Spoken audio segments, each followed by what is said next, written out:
Pagi. Assalamualaikum warahmatullahi wabarakatuh. Waalaikumsalam warahmatullahi wabarakatuh. Oke, ketemu lagi dengan Pak Randy hari ini di mata pelajaran sejarah. Sebelum kita mulai, silakan buka dulu. Oke, hati-hati ya.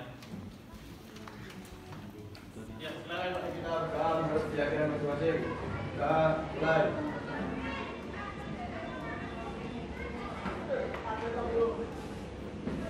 Doa besar. Beri salam. Pagi, Pak. Selamat pagi. Saya presentasi dulu ya. Ahmad Dian Triyono ada. Hadir. Alexa Dwi, Amelia Chandra Kirana, Jimmy Wala. Oke, ada apa? Masih ingat minggu kemarin kita mempelajari apa? Kedatangan Bangsa. bangsa barat ke Nusantara. Hari ini kita terusannya lanjutannya, yaitu tentang perlawanan rakyat Indonesia terhadap Persatuan. Kenapa kok harus ada perlawanan? Kira-kira kenapa kok harus ada perlawanan?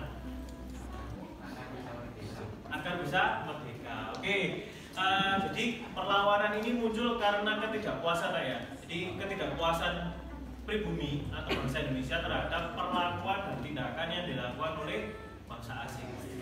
Nanti lebih detailnya kita lihat per daerah bagaimana. Di daerah Maluku misalkan, di daerah Makassar, di Jawa bagaimana. Yang semuanya tentunya berbeda-beda. Jadi setiap daerah memiliki masalahnya sendiri-sendiri. Oke, sebelum ke sana, ini pernah lihat? Semua di rumahmu ya, Deo? Iya. Oke, ini adalah monumen, namanya apa? Monumen Peniwen Affair. Nah, ini adalah monumen PNI. Ya, kita bisa sebut PNI, bisa sebut PMN. Nah, ini cuma ada dua di dunia.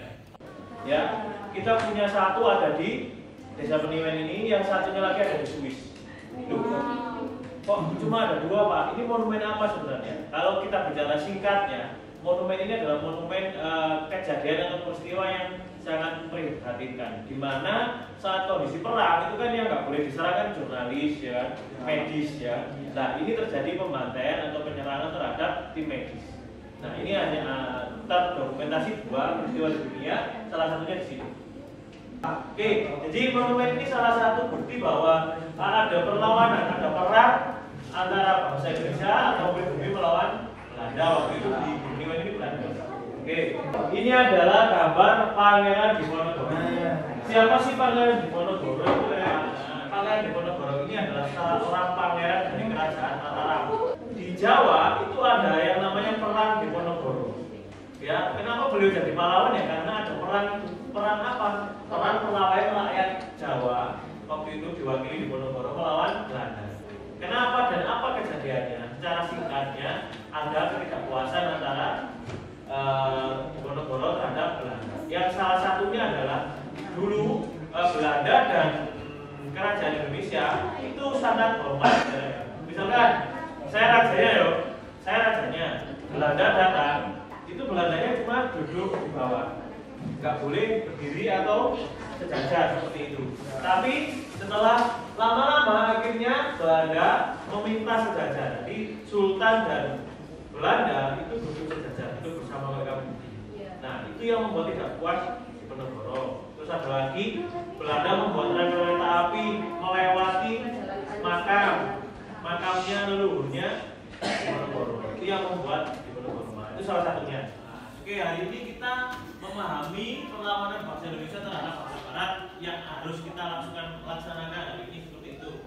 Ya, kita capai. Terus tujuan kita hari ini mampu menganalisis perlawanan bangsa Indonesia melawan bangsa Barat. Terus menjelaskan strategi perjuangan. Terus yang terakhir, kalian membuat sebuah video dokumenter atau video sejarah tentang perlawanan bangsa Barat ke Indonesia. Nanti dibagi per materi saja.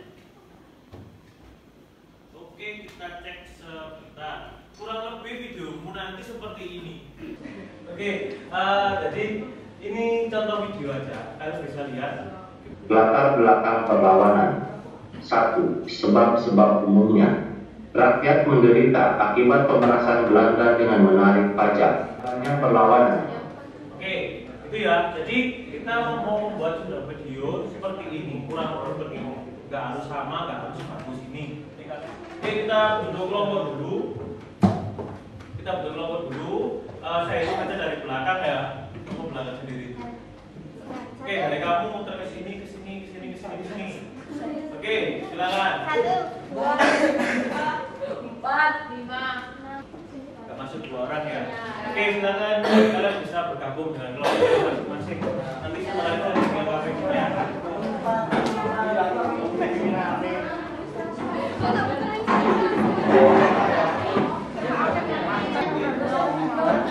Oke, saya bagian KPD-nya sesuai dengan kelompoknya masing-masing. Ya, yang namanya KPD nanti ada nama kelompok dan tugas-tugas yang harus dilakukan serta urutan pembelajarannya. Setelah ini kita bahas kelompok. Nah, sekarang kalian sampai di tahap yang namanya tahap perencanaan. Merencanakan apa? Merencanakan proyek yang akan kita buat. Ya, jadi hari ini kita proyeknya sudah jelas, membuat sebuah video sejarah tentang perlawanan rakyat Indonesia. Terus yang kedua, kalian mencari sumber materi. Saya share ya. Saya share di grup. Terus selanjutnya membuat video dengan bahan gambar atau video berdurasi minimal 3 menit ya, maksimal 4 menit.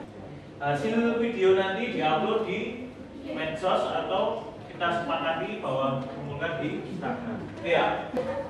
Oke, silakan berdiskusi untuk membagi tugasnya.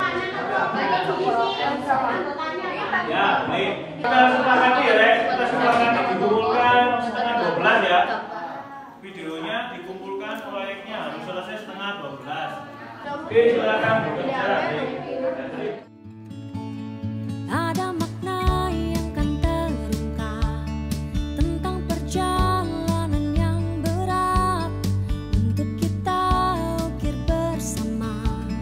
Jadi sebuah cerita pahit getirnya kisah ini, namun kuat dan menguatkan sebagai perekat setiap hati yang condong.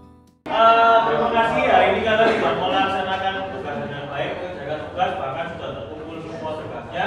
Hari ini kita share play videonya, nanti setelah itu baru kalian upload di Instagram. Jadi yang ini kita tanggapi dulu, kita koreksi bersama punya temannya. Silakan nanti ada yang menanggapi video yang kita. Oke, ini kelompok 6 ya, kelompoknya Alexa.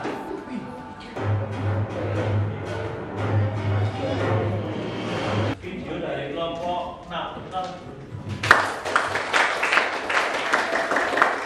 Kalau dari saya yang pertama videonya keren, yang lain silakan dikomentari.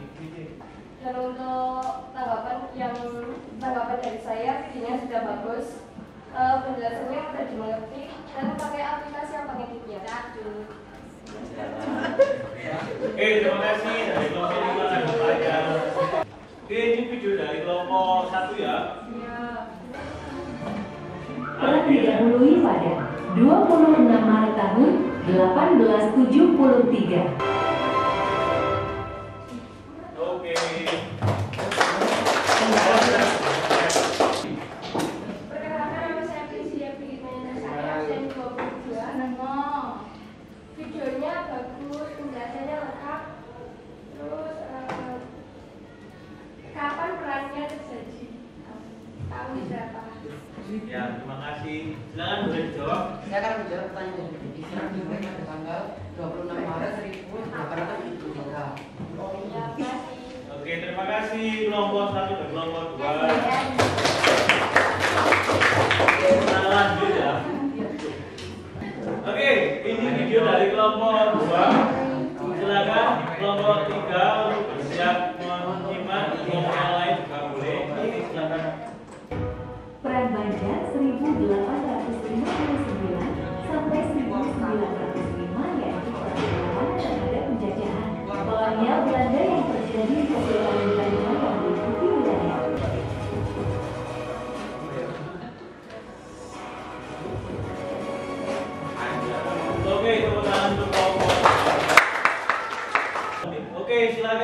Ditanggapi. Saya Rizka Maulana akan menanggapi ini. Videonya sudah bagus, editannya keren, dan materinya lengkap. Pertanyaan dari saya adalah apa dampak dari perang ini? Saya akan menjawab pertanyaan dari Kakak. Dampak dari perang Ganjar adalah proses politik kawasan Kalimantan Selatan diduduki sepenuhnya oleh pemerintah kolonial Belanda. Oke, sudah? Sudah jawab? Ya. Oke, terima kasih kelompok 2 dan 3 ya. Oke, kita lanjutkan ke kelompok selanjutnya. Yang paling. Assalamualaikum warahmatullahi wabarakatuh. Kami dari kelompok 4 Perlawanan Rakyat Banten. Jadi lebih luas. Sekian video dari kami. Wassalamualaikum warahmatullahi wabarakatuh.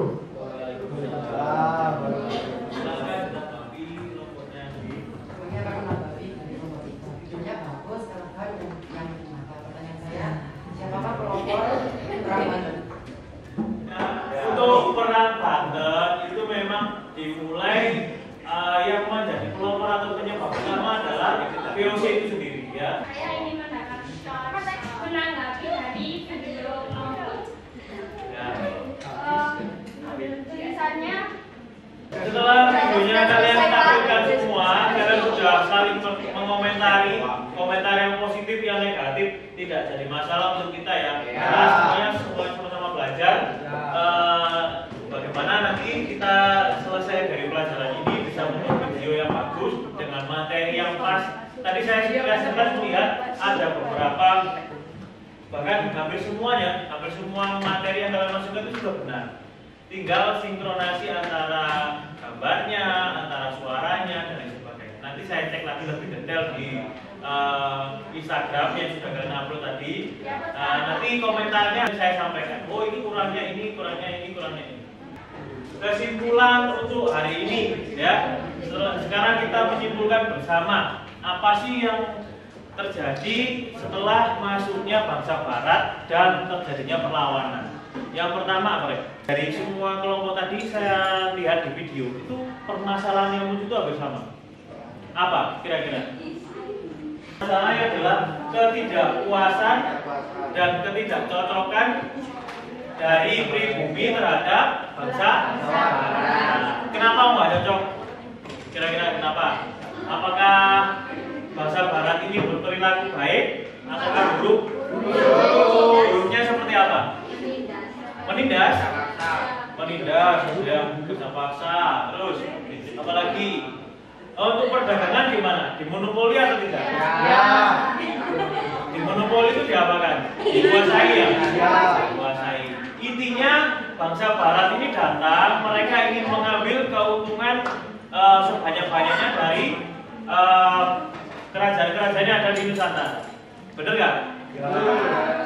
Sehingga akhirnya rakyat di berbagai daerah ini melakukan perlawanan. Jadi nggak semuanya bersatu belum. Jadi semua waktu itu masih bentuknya kerajaan-kerajaan lain. Jadi semuanya melawan, sifatnya mempertahankan kerajaannya masing-masing, ya, mempertahankan nasionalisme kedaerahannya masing-masing. Itu di awal. Hingga akhirnya apa?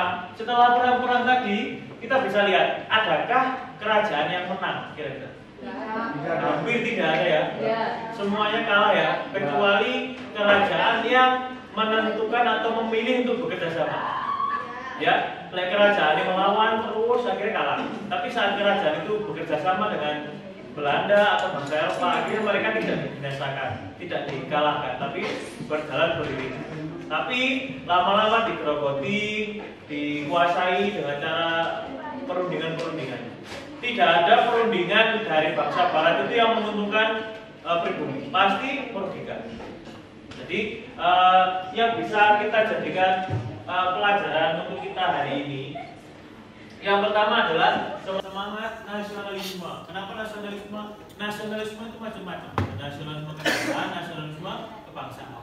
Dulu kita berkaca di kerajaan itu kan sebuah negara ya kan.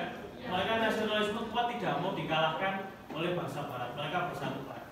Nah, setelah kerajaan-kerajaannya kalah, pemuda-pemuda seluruh Indonesia akhirnya menyusun sebuah perkumpulan dan akhirnya semangat nasionalisme ini bersatu dari seluruh kerajaan-kerajaan, bekas-bekas kerajaan itu menghimpun kekuatan dan akhirnya mendirikan sebuah negara yang sekarang kita sebut sebagai negara Republik Indonesia.